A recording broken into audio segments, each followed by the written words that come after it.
여러분은 초미세먼지가 심한 날 외출을 앞두고 어떤 고민을 해보셨나요?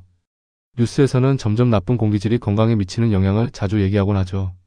막상 집 밖을 나서려고 할 때마다 마스크는 꼭 써야 할까? 창문은 닫아두는 게 맞나? 밖에서 들어와서 뭘 해야 안전할까? 이런 물음이 많습니다. 특히 매년 봄마다 미세먼지 경보가 울리면 나와 가족은 어떻게 지켜야 할지 헷갈릴 때가 많습니다. 그래서 오늘은 헷갈리지 않고 일상에서 바로 실천할 수 있는 초미세먼지 방어법을 차근차근 정리해 보겠습니다. 일상 속 위험과 걱정을 줄이고 건강을 잃지 않으려는 모든 분께 필요한 정보 지금부터 시작합니다. 먼저 초미세먼지가 심한 날 가장 많이 생기는 문제는 무심코 외출했다가 먼지에 그대로 노출된다는 점입니다.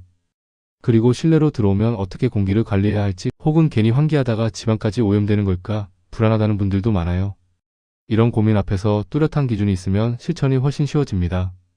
그럼 하나씩 구체적으로 설명해 볼게요. 첫 번째, 초미세먼지가 높은 날 가장 먼저 챙겨야 할 것은 노출을 얼마나 줄일 수 있는가입니다. 이건 선택이 아니라 기본 원칙에 해당해요. 만약 외출을 미룰 수 있다면 방문, 약속, 운동 등 야외 일정을 실내로 전환하거나 조정하는 것이 우선입니다. 하루 일정표를 아침에 점검해서 굳이 움직일 필요 없는 부분은 최대한 생략한다고 생각해 보세요. 피치 못하게 밖에 나가야 할 상황이라면 마스크 착용은 반드시 지켜야 할 최우선 방어책입니다. 정부나 전문가들이 늘 강조하는 대목이죠. 이때 중요한 점은 마스크의 선택과 사용법입니다. 일상적인 면 마스크나 천 마스크는 초미세먼지를 막아주지 못합니다. KF80 이상 가능하면 KF94 등급 이상의 보건용 마스크를 코와 턱을 꽉 감싸도록 착용해야 효과가 있습니다. 마스크가 불편해서 벗어두면 아무 소용이 없는 것이죠. 특히 호흡기나 심혈관 질환이 있는 분들은 장시간 마스크 착용 시 컨디션을 수시로 체크해야 합니다. 만약 두통, 어지럼증, 답답함 같은 증상이 느껴진다면 잠시 벗고 쉴 것을 권장드려요. 편안함과 건강 두 가지 모두가 중요하기 때문입니다. 그렇다면 밖에 있을 때만 조심하면 되는 걸까요? 사실 진짜 중요한 건 실내에 돌아왔을 때부터 시작됩니다. 우리는 외출 중 모르는 사이 온몸과 머리카락, 옷에 초미세먼지를 묻혀 돌아오게 됩니다. 바로 이 점에서 집에 들어오자마자 씻기 루틴을 실천하는 것이 필수적이에요.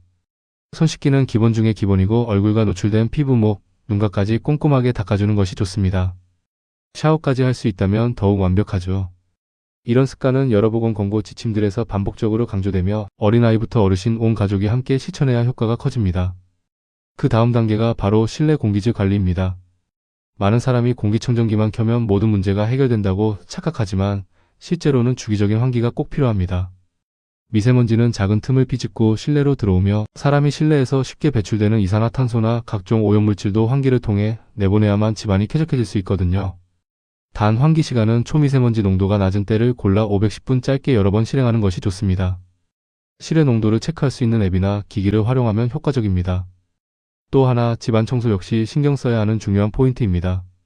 마른 천이나 빗자루 대신 젖은 행주와 물청소를 병행해야 미세먼지가 공기 중으로 재비산되는 것을 방지할 수 있습니다.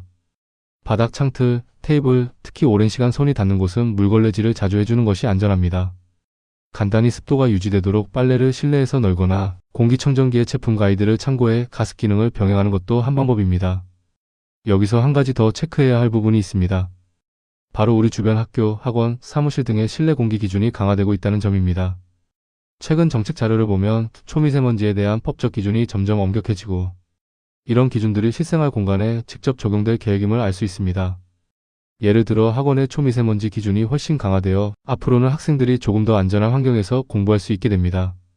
이런 변화들은 사회적으로도 미세먼지 문제를 적극적으로 대응하고 있다는 증거이며 각 가정에서도 더 깐깐하게 실내 공기를 관리할 필요성을 다시 한번 일깨워줍니다. 마지막으로 중요한 내용 정리해 드릴게요. 초미세먼지 피하는 방법 생각보다 어렵지 않습니다. 첫째, 외출 자체를 줄이고 피치 못할 외출 시에는 반드시 보건용 마스크를 착용합시다. 둘째, 귀가 후에는 손발, 얼굴을 깨끗하게 씻고 옷을 바로 갈아입는 습관을 생활화하세요. 셋째, 실내에서는 주기적인 환기와 물청소로 쾌적한 공기질을 유지해야 한다는 점 잊지 마시고요.